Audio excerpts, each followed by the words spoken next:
हमारे भारत के पीएम श्री नरेंद्र मोदी जी और सीएम श्री अरविंद केजरीवाल जी को मेरा हाथ जोड़ करके नमस्कार, और सभी मेरे प्यारे मित्रों को, सारथी भाइयों को मेरा हाथ जोड़ करके नमस्कार। साथियों, मैं राष्ट्रीय सारथी सेवक संस्था का संस्थापक कमल शर्मा और दिल्ली ड्राइवर हेल्पलाइन का संस्थापक कमल शर्मा, सभी को मेरा नमस्कार। साथियों, मैं हमारे भारत की सरकार को एक संदेश देना चाहता हूं, जो कि काफ़ी समय से हम लोग जिस दुविधा में, जिस संकट में हम लोग फंसे हुए हैं, हमारे बहुत से सारथी भाई बहुत सी मुश्किलों का सामना कर रहे हैं। चाहे उसमें सिंगल गाड़ी के मालिक या हमारे सारथी भाई जो ट्रांसपोर्टर और ट्रैवल एजेंसी के पास नौकरी करते हैं, उनके बारे में अभी तक सरकार ने कोई भी ठोस कदम नहीं उठाया, जिसके चलते आज हमें बहुत ही शर्मिंदगी भी महसूस हो रही है। साथ में अपने आप के ऊपर आत्मग्लानि भी महसूस हो रही है कि या तो हमें सरकार देश का आंतरिक सिपाही नहीं समझती, जबकि हम अपना फ़र्ज़ बखूबी निभा रहे हैं। जैसे हमें निर्देश दिए गए अपने घरों में रह कर के कानून का पालन करना और नियम और कायदों में रहना। मैं अपनी सरकार से ये पूछना चाहता हूं कि आपने डीजल के रेट बढ़ाए, पेट्रोल के रेट बढ़ाए, लेकिन आपने अपना रेवेन्यू देखा, हमारे सारथी भाइयों के बारे में क्यों नहीं सोचा कि आज हमारे ड्राइवर भाई कैसे वो गुजारा करेंगे। आपने प्राइवेट गाड़ियों को परमिशन दी, चाहे वो दिल्ली में हो चाहे अन्य राज्यों में, जबकि जितने प्राइवेट व्हीकल्स हैं उन्हें वो आप कमर्शियल यूज़ कर रहे हैं, जो कि कानून के खिलाफ है। हर प्रकार का टैक्स हम लोग पेड करते हैं, गाड़ियों की इंश्योरेंस हमारी फालतू है, कमर्शियल गाड़ियों की जितने शोषण होते हैं वो हमारे साथ होते हैं, लेकिन उसके बावजूद भी आप प्राइवेट गाड़ियों को महत्व देते हैं। मैं सरकार से अपील करना चाहता हूं कि सरकार या तो जल्द ही हमारी सुनवाई करे, अन्यथा आने वाले टाइम में लॉकडाउन खुलते ही मैं आपसे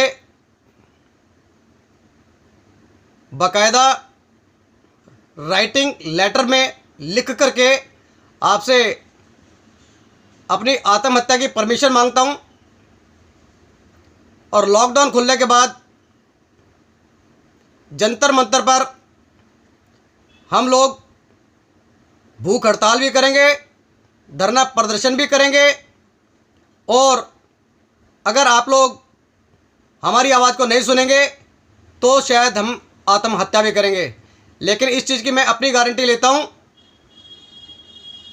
कि मैं अपने सारथी भाइयों के उज्जवल भविष्य के लिए सरकार से मैं अनुमति चाहता हूं इस वीडियो के माध्यम से कि मुझे अपनी इच्छा मृत्यु की परमिशन दी जाए, और हमारे सारथी भाइयों की उस आवाज़ को बुलंद करने के लिए मैं अपने सारथी भाइयों से अनुरोध करूंगा कि भाइयों, अगर एक भाई आपका शहीद हो तो उसका गम ना समझना, लेकिन सरकार की आंखें खोलना मेरे लिए बहुत ज़रूरी है।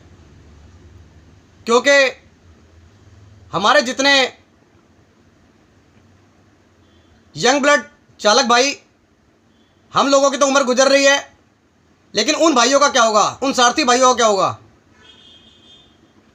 राजस्थान बॉर्डर पर आज इतना हाहाकार मचा हुआ है, प्रशासन उन्हें डंडों से मार रहा है, ये कहाँ का इंसाफ है? हमारे ट्रक वाले साथी भाई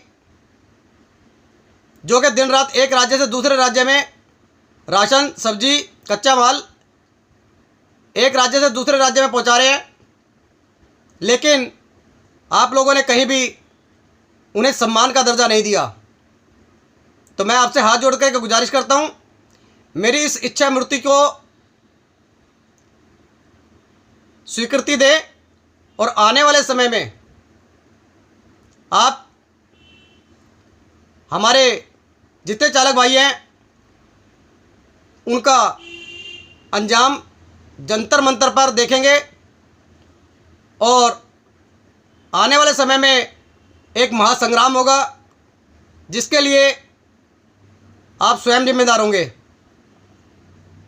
मैं हमारे पीएम साहब, सीएम साहब और राज्य के जितने सीएम साहब हैं, परिवहन मंत्री साहब, श्रम मंत्री साहब, ट्रांसपोर्टरों से आज भी हमें सैलरी नहीं मिल रही, जो पहले भी नहीं मिला करती थी, जो कि हमें सैलरी मिलने के मांगने के बाद नौकरी से निकालने की धमकी दी जाती है।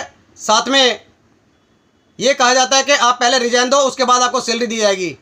हमारे कुछ चालक भाई जिन्होंने वीडियो बना बना करके आपके पास भेजी, उसके बावजूद भी आप लोगों की आंखें नहीं खुली। तो मैं आपसे ये गुजारिश मांगता हूं कि मुझे इस वीडियो के माध्यम से इच्छा मृत्यु की स्वीकृति दें, जिससे कि आने वाले समय में हमारे सारथी भाइयों की और ट्रांसपोर्टरों की और हमारी सरकार की आंखें खुल सके। मैं ज़्यादा कुछ ना बोलते हुए अपनी वाणी को यहीं विराम दूंगा और सभी सारथी भाइयों को जय हिंद बोलता हुआ, मैं अगर सरकार ने मेरी बात नहीं मानी या चालक भाइयों की बात नहीं मानी तो मैं आत्मदाह करने के लिए मजबूर होऊंगा। सारथियों, आज ये दौर आ चुका है हमारे सारथी भाइयों पे, जो कि अब लोग इन चीज़ों से बर्दाश्त करने में असमर्थ हैं। धन्यवाद। जय हिंद, जय भारत। राष्ट्रीय सारथी सेवक संस्था का संस्थापक कमल शर्मा। जय हिंद।